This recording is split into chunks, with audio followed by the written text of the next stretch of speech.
Krishna, the Supreme Personality of Godhead, by A.C. Bhaktivedanta Swami, Prabhupāda. Second volume, Chapter 28. Draupadī meets the queens of Krishna.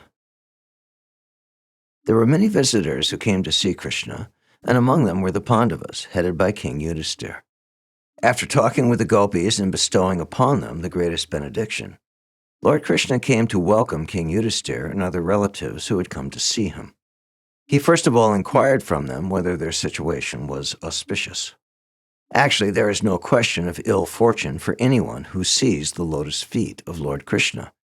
Yet, when Lord Krishna, as a matter of etiquette, inquired from King Yudhisthira about his welfare, the king became very happy by such a reception and began to address the Lord thus: "My dear Lord Krishna, great personalities and devotees in full Krishna consciousness always think of your lotus feet and remain fully satisfied by drinking the nectar of transcendental bliss. The nectar which they constantly drink sometimes comes out of their mouths and is sprinkled on others as the narration of your transcendental activities. This nectar coming from the mouth of a devotee is so powerful that if one is fortunate enough to have the opportunity to drink it, he immediately becomes freed from the continuous journey of birth and death. Our material existence is caused by our forgetfulness of your personality. But fortunately, the darkness of forgetfulness is immediately dissipated if one is privileged to hear about your glories. Therefore, my dear Lord, where is the possibility of ill fortune for one who is constantly engaged in hearing your glorious activities? Since we are fully surrendered unto you and have no other shelter than your lotus feet, we are always confident of our good fortune. My dear Lord, you are the ocean of unlimited knowledge and transcendental bliss. The result of the action of mental concoction is to exist in the three temporary phases of material life: wakefulness, sleep, and deep sleep. But these conditions cannot exist in Krishna consciousness. All such reactions are invalidated by practice of Krishna consciousness. You are the ultimate destination of all liberated persons. Out of your independent will only, you have descended on this earth by the use of your own internal potency, Yoga Maya. And in order to reestablish the Vedic principles of life, you have appeared just like an ordinary human being. Since you are the Supreme Person, there cannot, therefore, be any ill luck for one who is fully surrendered unto you. When Lord Krishna was busy meeting various kinds of visitors, and while they were engaged in offering prayers to the Lord, the female members of the Kuru dynasty and the Yadu dynasty took the opportunity of meeting one another and engaging in talk of Lord Krishna's transcendental pastimes. The first inquiry was made by Draupadī to the wives of Lord Krishna. She addressed them: "My dear Rukmini, Bhadra, Jambavati, Satya, Satyabhama, Kalindi, Shaibya, Lakshmana, Rohini, and all other wives of Lord Krishna, will you please let us know how Lord Krishna, the Supreme Personality of Godhead, accepted you as his wives and married you in pursuance of the marriage ceremonies of ordinary human beings?" To this question, the chief of the queens, Rukmini Devi, replied: "My dear Draupadī, it was practically a settled fact that princes like Jarasandha and others wanted me to marry King Shishupal, and, as is usual, all the princes present during the marriage ceremony were prepared with their armor and weapons to fight with any rival who dared to stop the marriage. But the Supreme Personality of Godhead kidnapped me the way a lion takes away a lamb from the flock. This was not, however, a very wondrous act for Lord Krishna, because anyone who claims to be a very great hero or king within this world is subordinate to the lotus feet of the Lord. All the kings touch their helmets to the lotus feet of Lord Krishna. My dear Draupadī, it is my eternal desire that life after life I may be engaged in the service of Lord Krishna, who is the reservoir of all pleasure and beauty. This is my only desire and ambition in life." After this, Satyabhama began to speak. She said, "My dear Draupadī, my father was very much afflicted on the death of his brother Praseena, and he falsely accused Lord Krishna of killing his brother and stealing the Shamantaka jewel, which had actually been taken by Jambavan. Lord Krishna, in order to establish his pure character, fought with Jambavan and rescued the Śrīmad-Bhāgavatam jewel, which was later delivered to my father. My father was very much ashamed and sorry for accusing Lord Krishna of his brother's death. After getting back the Śrīmad-Bhāgavatam jewel, he thought it wise to rectify his mistake. So although he had promised others my hand in marriage, he submitted the jewel and myself at the lotus feet of Krishna, and thus I was accepted as his maidservant and wife. After this, Jambavati replied to Draupadi's question. She said, "My dear Draupadi, when Lord Krishna attacked my father Jambavan, the king of the Rikshas, my father did not know that Lord Krishna was his former master, Lord Ramachandra, the husband of Sita. Not knowing the identity of Lord Krishna, my father remained continually engaged in fighting with him for 27 days. After this period, when he became very tired and fatigued, he could understand that since no one but Lord Ramachandra could defeat him, his opponent, Lord Krishna, must be the same Lord Ramachandra. He thus came to his senses and not only immediately returned the Śrīmad-Bhāgavatam jewel, but in order to satisfy the Lord, he presented me to him to become his wife. In this way, I was married to the Lord, and thus my desire to remain life after life as a servitor of Krishna was fulfilled." After this, Kalindi said, "My dear Draupadi, I was engaged in great austerities and penances in order to get Lord Krishna as my husband. When Lord Krishna became aware of this fact, he very kindly came to me along with his friend Arjuna and accepted me as his wife. Lord Krishna then took me away from the bank of Jamuna, and since then I've been engaged in the house of Lord Krishna as a sweeper, and the Lord is treating me as his wife." After this, Mitravinda said, "My dear Draupadi, there was a great assembly of princes at my Swayamvara ceremony. Lord Krishna was also present in that meeting, and he accepted me as his maidservant by defeating all the princes present there. He immediately took me away to Dwarka, exactly as a lion takes a deer from a pack of dogs. When I was thus taken away by Lord Krishna, my brothers wanted to fight with him, and later on they were defeated. Thus my desire to become the maidservant of Krishna life after life was fulfilled." After this, Satya addressed Draupadi in this way. "My dear Draupadi, my father arranged for an assembly for my Swayamvara, the personal selection of a husband. And in order to test the strength and heroism of the prospective bridegrooms, my father stipulated that they each fight with his 7 ferocious bulls, which had long serpentine horns. Many heroic prospective bridegrooms tried to defeat the bulls, but unfortunately they were all severely struck, and they returned to their homes as defeated invalids. When Lord Sri Krishna came and fought with the bulls, they were just like playthings for him. He captured the bulls and roped each one of them by their nostrils. Thus they came under his control, just like a goat's small kids come very easily under the control of children. My father became very pleased and married me with Lord Krishna in great pomp, giving as my dowry many divisions of soldiers, horses, chariots, and elephants, along with hundreds of maidservants. Thus Lord Krishna brought me to his capital city, Dwarka. On the way back, he was also assaulted by many princes, but Lord Krishna defeated all of them, and thus I have the privilege of serving his lotus feet as a maidservant." After this, Bhadra began to speak. She said, "My dear Draupadi, Lord Krishna is the son of my maternal uncle. Fortunately, I became attracted to his lotus feet. When my father understood these feelings of mine, he personally arranged for my marriage, inviting Lord Krishna to marry me and giving him in dowry 1 akshahini, or division of armed forces, along with many maidservants and other royal paraphernalia. I do not know whether I shall be able to have the shelter of Lord Krishna life after life, but still I pray to the Lord that wherever I may take my birth, I may not forget my relationship with his lotus feet." Then Lakshmana said, "My dear Queen, many times I have heard the great sage Narada glorifying the pastimes of Lord Krishna.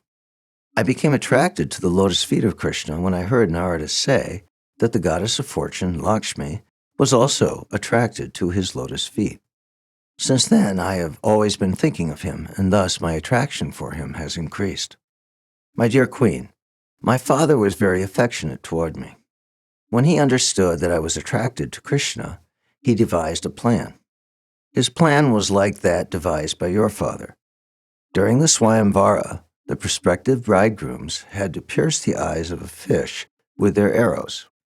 The difference between the competition in your Swayamvara and mine was that in your case, the fish was hanging openly on the ceiling in clear view. But in my case, the fish was covered with a cloth and could only be seen by the reflection of the cloth in a pot of water. That was the special feature of my Swayamvara. The news of this device was spread all over the world, and when the princes heard of it, they arrived at my father's capital city from all directions, fully equipped with armor and guided by their military instructors. Each one of them desired to win me as his wife, and one after another they raised the bow and arrow which was left there for piercing the fish. Many could not even join the bowstring to the two ends of the bow, and without attempting to pierce the fish, they simply left the bow as it was and went away. Some, with great difficulty, drew the string from one end to the other, and being unable to tie the other end, they were suddenly knocked down by the spring-like bow. My dear Queen, you will be surprised to know that at my Swayamvara meeting, there were many famous kings and heroes present. Heroes like Jarasandha, Ambashta, Shishupal, Bhimasen, Duryodhana, and Kṛṣṇa were, of course, able to string the bow, but they could not pierce the fish because it was covered and they could not trace it out from the reflection. The celebrated hero of the Pandavas, Arjuna, was able to see the reflection of the fish on the water, but although with great caution he traced out the location of the fish and shot an arrow, he did not pierce the fish in the right spot. His arrow at least touched the fish, and so he proved himself better than all other princes. All the princes who had tried to pierce the target were disappointed, being baffled in their attempts, and some candidates had even left the place without making an attempt. But when at last Lord Krishna took up the bow, he was able to tie the bowstring very easily, just as a child plays with a toy. He placed the arrow, and looking only once at the reflection of the fish in the water, he shot the arrow, and the pierced fish immediately fell down. This victory of Lord Krishna was accomplished at noon, during the moment called Abhijit, which is astronomically calculated as auspicious. At that time, the vibration of Jai, Jai was heard all over the world, and from the sky came sounds of drums beat by the denizens of heaven. Great demigods were overwhelmed with joy and began to shower flowers on the earth. At that time, I entered the arena of competition, and the ankle bells on my legs were sounding very melodiously as I walked. I was nicely dressed with new silken garments. Flowers were decorating my hair, and because of Lord Krishna's victory, I was in ecstatic joy and smiling very pleasingly. I was carrying in my hands a golden necklace bedecked with jewels, which was glittered at intervals. My curling hair encircled my face, which was shining with a bright luster due to the reflection of my various rings. My eyes blinking, I first of all observed all the princes present, and when I reached my lord, I very slowly placed the golden necklace on his neck. As I have already informed you, from the very beginning my mind had been attracted by Lord Krishna, and thus I considered the garlanding of the Lord to be my great victory. As soon as I placed my garland on the neck of the Lord, there sounded immediately the combined vibration of mridungas, patahas, conch shells, drums, kettle drums, and other instruments, causing a tumultuous sound. And while the music played, expert male and female dancers began to dance, and singers began to sing sweetly. My dear Draupadī, when I accepted Lord Krishna as my worshipable husband, and he also accepted me as his maidservant, there was a tumultuous roaring among the disappointed princes. All of them became very agitated because of their lusty desires. But without caring for them, my husband, in his form as the four-handed Narayan, immediately took me on his chariot, which was drawn by 4 excellent horses. Expecting opposition from the princes, he armored himself and took up his bow named Shranga. But our celebrated driver, Daruka, drove the beautiful chariot without a moment's delay toward the city of Dwarka. Thus, in the presence of all the princes, I was carried away very quickly, exactly as a deer is carried away from the flock by a lion. Some of the princes, however, wanted to check our progress, and thus, equipped with proper weapons, they opposed us, just as dogs try to oppose the progressive march of a lion.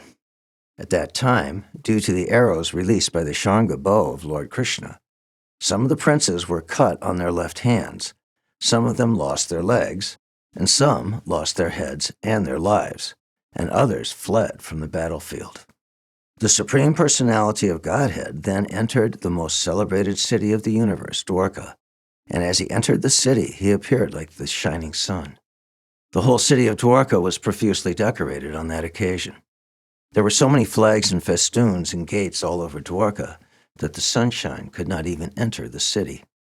I have already told you that my father was very much affectionate to me, so when he saw that my desire was fulfilled by getting Lord Krishna as my husband, in great happiness he began to distribute to friends and relatives various kinds of gifts, such as valuable dresses, ornaments, bedsteads, and sitting carpets.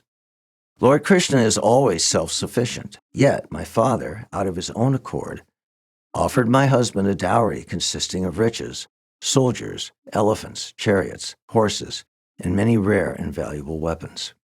He presented all these to the Lord with great enthusiasm. My dear Queen, at that time, I could guess that in my previous life, I must have performed some wonderfully pious activity, and as a result, I can in this life be one of the maidservants in the house of the Supreme Personality of Godhead. When all the principal queens of Lord Krishna had finished their statements, Rohini, as the representative of the other 16,000 queens, began to narrate the incident of their becoming wives of Krishna. My dear Queen, when Bhamasura was conquering all the world, he collected wherever possible all the beautiful daughters of the kings and kept us arrested within his palace. When news of our imprisonment reached Lord Krishna, he fought with Bhamasura and released us. Lord Krishna killed Bhamasura and all his soldiers, and although he had no need to accept even one wife, he nevertheless, by our request, married all 16,000 of us. My dear Queen, our only qualification was that we were always thinking of the lotus feet of Lord Krishna, which is the way to release oneself from the bondage of repeated birth and death.